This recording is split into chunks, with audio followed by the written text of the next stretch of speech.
Alright guys, straight into game 1 with Legion of Everblight. If you didn't check out my previous video explaining how I have come to be playing with a Legion army, might want to take a look at that. It's a borrowed army from my friend Ian, and I've painted most of it. The dark blue stuff had already been painted by somebody else, and I've highlighted it a bit more, and the stuff that looks very white and brown is of my own creation. Just a basic skull white G-dub spray over the top, and then Devlin Mud and some other washes there as well. But up against John again, and the other week I played against his Doom Reaver army with E-Butcher using Chromac, and I managed to lose. I played as well as I could, but in the end the scenarios got me. So this time we're playing Capture the Flag, a much more difficult scenario to win, so it should be more down to tactics on this sort of manoeuvring front, and not so much sort of looking for an easy way to get your opponent off the scenario. He is playing as pVlad because I've recently painted up his unit of Great Bears for him, so I just looked around for a caster that might work alright with Great Bears. And if you check out the video description, you'll see our lists, and you know, you feel free to pause the video and work through what we've actually got there, because you can see it all displayed here. Now, a couple of things that disappointed me about my deployment. Obviously, it's my first game with this army, so you know, haven't had any experience to sort of educate me as to what to do, except for my game against it using eThag, which I lost. I've spread the Striders out in a big long line. They get extra command bonus from the Musician, I believe, and I'm trying to avoid his 2 Mortars blapping me every turn and killing too many of them. So that's what I've done there. Unfortunately, neither the Striders nor the Raptors ignore stealth, and I don't think that they will be able to easily deal with the Manhunters and Yuri the Axe, which John has put in the right-hand side forest. Originally, the plan was to head out around that side and kill the Great Bears and whittle away at the Assault Kommandos, but now that Yuri's there, he may cause me some problems. On the left-hand flank, I'm setting the beasts into the forest to deal with, hopefully, Drago, but he's a smart enough player to not really leave Drago in the threat ranges of my beasts there, so I'm not too sure how effective the beasts are going to be for the first few turns.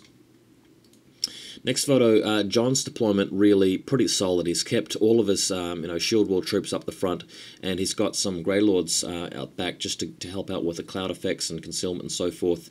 Vlad in the middle, obviously, to use Signs of Portents for the first half of the game, and if it goes into the long, he'll be putting down Blood of Kings or whatever it is.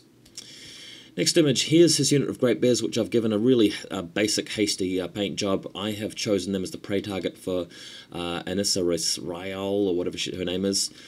She does snap, fire, poison attacks on these guys, and it'll be effective power 12, so hopefully will be enough to do some serious damage to them.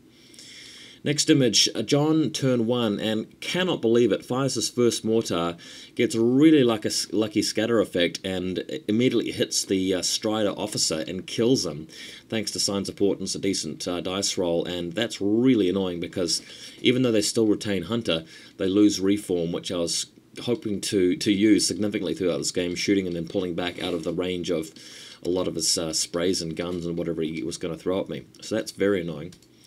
Next image, end of John's turn 1, where basically he moves forward fairly slowly with his troops, keeping shield wall up. It'll give me some time to pick away at him, but he's got guns as well, so whether I win the long-range firefight, you know, who can tell? Unfortunately, my infantry are not going to be all that effective against his decent armor and stealth units and whatever he has, so I'm going to have to think of a better way to utilize them.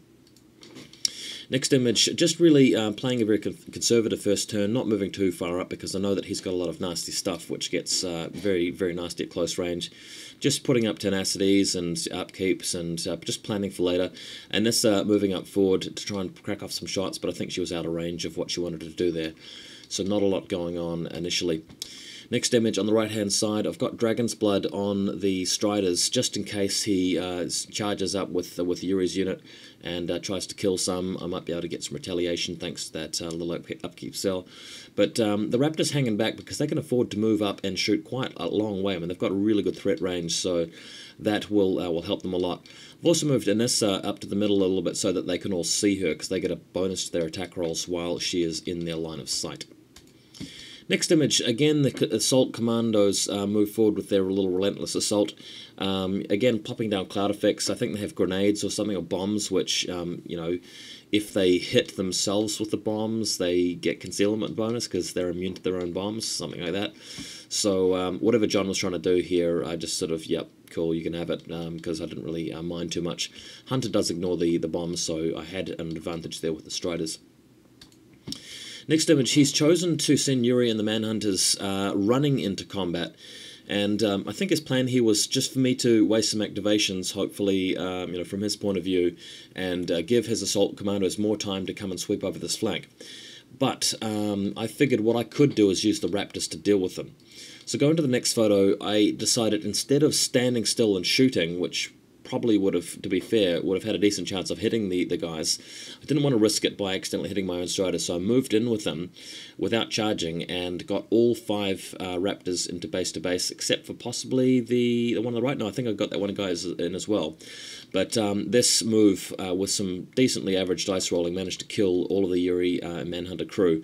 That allowed me to pull back with them. So if you go to the next photo, they have pulled back with their activation, allowing the Striders to then activate and shoot at the Great Bears. Not really doing any damage, but at least I'm safe from combat for a little while. Annyssa moving up and cracking off some shots, but again getting unlucky with the rolls for both attacking and damage, and not really getting anything killed just yet, so a bit disappointing on the right hand flank. Apart from, of course, killing Yuri and his friends. I mean, that might have gone worse than it did.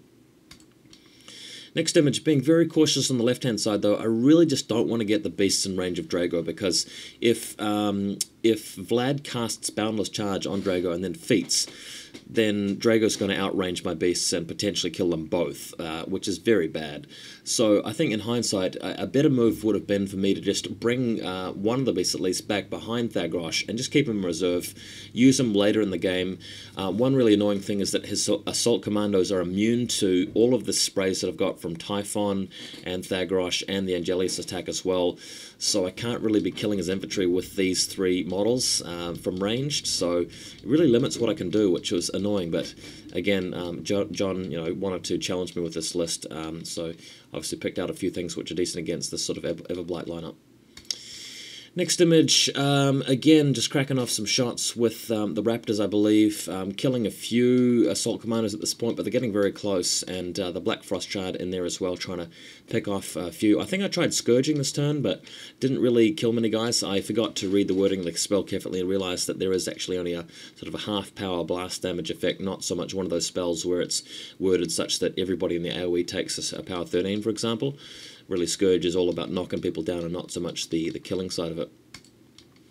So next image, that's the hole that he has left with Scourge, just where the few assault commandos were meant to be on their little formation there.